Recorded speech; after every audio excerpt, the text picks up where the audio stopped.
Why did Mance Rayder really leave the Night's Watch? It wasn't for power, a crown, or a wildling woman. In George R.R. Martin's books, Mance tells a deeply personal story, one involving a scarlet cloak, a shadowcat attack, and the freedom to be himself. Dive into the real reason the king beyond the wall broke his vows. They say Mance Rayder broke his vows for a crown. Some say it was for a woman, but those who know the truth know it was for a cloak. In a storm of swords, Mance reveals to Jon Snow the real reason he deserted the Night's Watch. After a patrol beyond the wall, he was attacked by a shadowcat, badly wounded and bleeding. His brothers feared he wouldn't survive the journey back to the Shadow Tower. So they carried him to a nearby wildling village, where an old wise woman was known to heal. But she had passed. Her daughter took him in instead. She cleaned his wounds, nursed him back to health, fed him porridge and strange potions.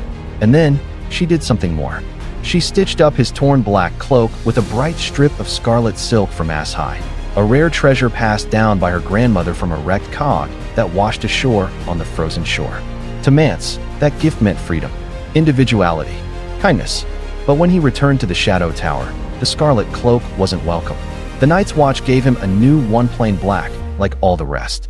Sir Dennis Mallister reminded him coldly. The men of the Night's Watch dress in black. No red, no stories, no identity. His old cloak, they said, was fit for burning. So Mance left, not for power, not for lust, but for a place where a man could wear a cloak of scarlet silk, and where a kiss was not a crime.